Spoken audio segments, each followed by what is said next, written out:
It's 9:37. I can't imagine ever dating a Democrat or maybe a Republican. Well, in the middle of a presidential election year, politics can often make finding Mr. or Ms. Right or left kind of tricky. Yeah, so how should singles discuss this delicate subject?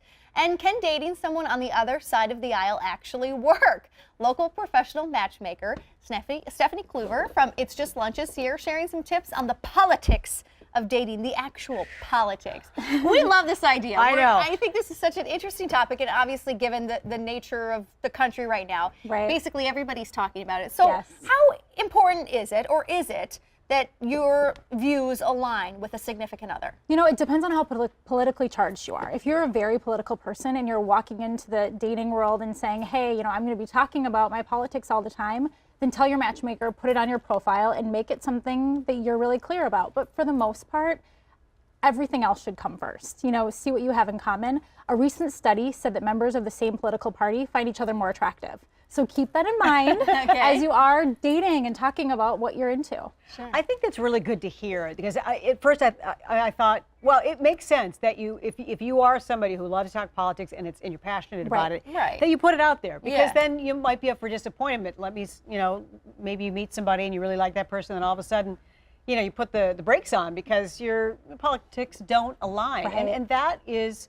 a problem. Is it possible to actually have a relationship with somebody who has the opposing view, you think? It can be. You know, I recently was talking to a client through It's Just Lunch, and he said, I don't care if she's more liberal, but she's going to get around my family and she's going to be attacked. You know, maybe not attacked, but it's going to come up. They're going to hear all these conservative viewpoints and she's going to be challenged. So if I'm going to date across party lines, it needs to be a strong woman. So it depends on the person. Sure, and I think, you know, some people are more vocal than others. Right. You know, some people that's, you know, just as much maybe religion is their number one priority. Well, maybe the politics would be. So as long as you know what you are considering your topics and what, you know, your significant other or your potential significant other, I would think, as long as it's kind of all out on the table. And don't talk about it on the first date, right? So religion, ex-husbands, ex-wives, ex-boyfriends, and politics, first date, no matter if you have the exact same beliefs, it's a lot to talk about. Day one, first dates, first few months even,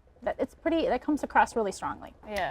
Okay, so let's say you don't, you know, the person you're interested in or you don't have that out on your dating website. Right. And so there you are, maybe you're past the first date. Then how do you broach that subject? I mean, how do you go there? Do you just go, hey, how about those, you know, presidential politics, that crazy fill in the blank? Right, so we have some tips. So the first off, do not convert someone. So don't sit there and try to tell them how you feel and why you're right. There's a lot of values that people have and the way they grew up and the way they were raised, and you don't want to convert them in that way. Right. Have to be respectful and let them know that I see your point of view, here's my point of view. Healthy debates are good, right? We can't all sit around talking about surface topics all the time and, you know, how was your day? You want to have some challenging conversations. And then, of course, you know, you have to be honest with yourself. If you are going to be someone that can't get along with a Republican or a Democrat the rest of your life, then do not date that person, because you're going to waste a lot of time. Do you think it's possible for someone who is very, very, you know, let's say very left to date, possibly even marry someone very, very right? Do you think it's possible? Love, respect, honesty, you know, having those three things on the table, absolutely. All right. Do you have any, you know, stories of people who you thought would never get together because they are, you know, opposite ends of the spectrum, and where they were actually able to work through their differences, and how did that go? Yeah, we do. So again, It's Just Lunch. We have people coming in the door, and right away they lay out what they want. You know, here's who I am. This is what I want in another partner. And so we all the time have men and women coming in saying, I need to for sure date a, let's say, you know, Catholic Republican. And then we get them talking and we say, hey, this is a great match for you. They have everything else in common with you. You have the same values, you have the same interests, you went to the same college, and you know, you both like this football team, whatever it is. Let's get you two together. We want you to go on a date, get to know each other, and see if it's a good match.